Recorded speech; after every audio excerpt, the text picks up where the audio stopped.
नमस्कार, आप सभी का टॉप वन हिंदुस्तान चैनल पर स्वागत है। तो दोस्तों, नया साल 2022 लग चुका है और इस नए साल के पहले महीने की 26 तारीख को गणतंत्र दिवस मनाया जाएगा।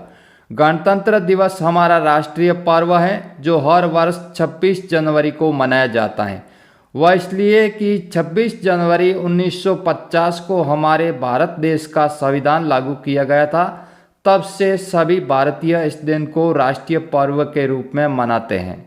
आपको यह तो मालूम ही होगा कि गणतंत्र दिवस के मौके पर स्कूल, कॉलेज या सरकारी दफ्तरों में तिरंगा झंडा फहराकर राष्ट्रगान गाया जाता है और देशभक्ति पर आधारित कविताएं, भाषण, गीत, नृत्य सहित कई सांस्कृतिक कार्यक्रम आयोजित होते हैं। यदि आप भी इस गणतंत्र दिवस पर भाषण देने का सोच रहे हो तो हमने गणतंत्र दिवस 2022 के लिए भाषण तैयार किया है, जिसे आप गणतंत्र दिवस के मौके पर अपने स्कूल, कॉलेज या सरकारी दफ्तर में बोल सकते हैं। पर दोस्तों, ऐसे आयोजनों पर भाषण बोलना अक्सर लोगों के लिए मुश्किल भरा काम हो जाता है, क्योंकि वे भाषण बोलने के लिए ज्यों ही स्टेज पर पहुंचते हैं तो उनकी धड़कन बढ़ जाती है और हाथ पैर कांपने लग जाते हैं। ऐसा इसलिए होता है कि वे बड़ी संख्या में उपस्थित लोगों के बीच अपना भाषण बोलने की हिम्मत नहीं जुटा पाते हैं। इसीलिए आप यदि भाषण देने के लिए स्टेज पर जा रहे हो तो पूरी तरह से रिलैक्स होकर जोश के साथ जाएं। इस दौरान यदि आपको लगे कि मुझे घबराहट सी हो रही है और हाथ पैर कांप रहे हैं तो आप 2-3 बार धीरे धीरे लंबी सांस लें। उसके बाद ही अपने भाषण को बोलना शुरू करें, क्योंकि ऐसा करने से हमें घबराहट नहीं होगी और पूरी तरह से रिलैक्स हो जाएंगे। दोस्तों, अपने भाषण को शुरू करने से पहले समारोह में उपस्थित सभी लोगों का अभिवादन करें और फिर भाषण की शुरुआत एक जोश भरी शायरी से करें, क्योंकि इस तरह की शायरी से सभी का ध्यान आपकी ओर आकर्षित होगा और कार्यक्रम में उपस्थित लोगों में देशभक्ति का जज्बा जाग उठेगा और वे आपके भाषण को बड़े उत्साह के साथ गौर से सुनेंगे। तो चलिए दोस्तों, गणतंत्र दिवस पर भाषण शुरू करते हैं। माननीय मुख्य अतिथि महोदय, आदरणीय प्रधानाचार्य जी, मेरे समस्त गुरुजनों और यहाँ उपस्थित मेरे प्यारे सहपाठी भाई बहनों, आज हम सभी हमारे देश का 73वां गणतंत्र दिवस मनाने के लिए यहाँ एकत्रित हुए हैं। इसलिए सबसे पहले तो मैं आप सभी को गणतंत्र दिवस की हार्दिक बधाई एवं शुभकामनाएं देता हूँ। मेरा नाम अशोक कुमार है, मैं कक्षा 10 में अध्ययनरत हूँ। मुझे आज बेहद खुशी हुई कि गणतंत्र दिवस जैसे राष्ट्रीय पर्व पर आप सभी के सामने 2 शब्द बोलने का मुझे मौका दिया गया। हमें लगता है अपना देश सबसे प्यारा, कभी आँच न आने देंगे इसे, चाहे शेर कट जाए हमारा। यह भारत देश है मेरा, यह भारत देश है मेरा।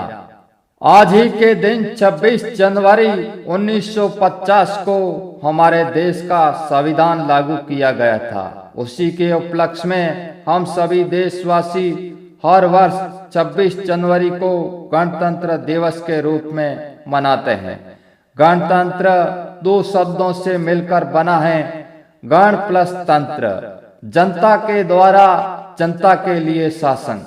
यह संविधान हमारे देश का मौलिक कानून है जो सरकार के विभिन्न अंगों की रूपरेखा और मुख्य कार्य का निर्धारण करता है। साथ ही यह सरकार और देश के नागरिकों के बीच संबंध भी स्थापित करता है।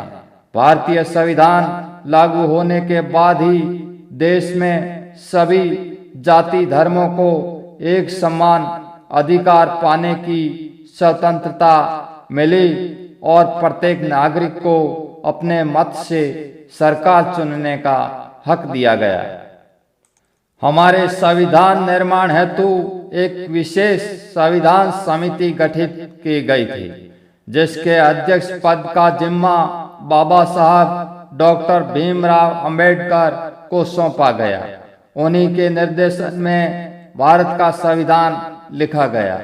हमारे भारत देश का संविधान दुनिया का सबसे बड़ा लिखित संविधान है, जिसको तैयार करने में समिति को 2 साल 11 महीने और 18 दिन लगे थे। प्रारंभ के मूल संविधान में 22 हिस्से थे, जिसमें 395 अनुच्छेद और 8 अनुसूचियां शामिल थी। उसके बाद भारत के इस संविधान में कई दफे संशोधन भी हुआ और नए कानून नियम भी जोड़े गए, जिससे भारत के संविधान का दायरा लगातार बढ़ता गया। वर्तमान में भारत का यह संविधान 465 अनुच्छेद, जो 25 भागों और 12 अनुसूचियों में लिखित हैं। 26 जनवरी को मनाया जाने वाला गणतंत्र दिवस एक राष्ट्रीय पर्व तक ही सीमित नहीं है, बल्कि यह पर्व हमें ऊंच नीच की भावना से परे करता है और सभी जाति धर्म के लोगों को देश में एकता और अखंडता बनाए रखने का संदेश भी देता है। वहीं गणतंत्र दिवस जैसे राष्ट्रीय पर्व हमें उन महान नेताओं और स्वतंत्रता सेनानियों की याद दिलाता है, जिन्होंने अंग्रेजों से इस देश को स्वतंत्र कराने के खातिर अपना बलिदान तक दे दिया था।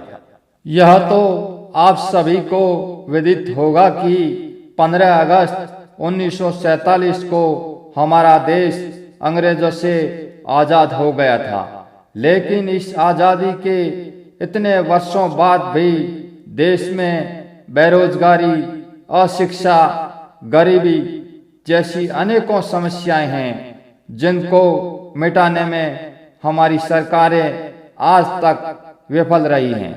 वहीं अगर इस देश में भ्रष्टाचार को देखा जाए तो सरकारी कर्मचारी से लेकर सरकार के मंत्री तक सभी रिश्वतखोर बने हुए हैं। ऐसे हालातों को देखते हुए हम कतई हमारे देश में उन्नति की आस नहीं रख सकते। इसलिए हम सभी को जागरूक होने की जरूरत है, तभी भारत देश में ऐसे हालातों से निपटा जा सकेगा। इसी के साथ मैं अपनी वाणी को यहीं पर विराम देना चाहूँगा। जय हिंद।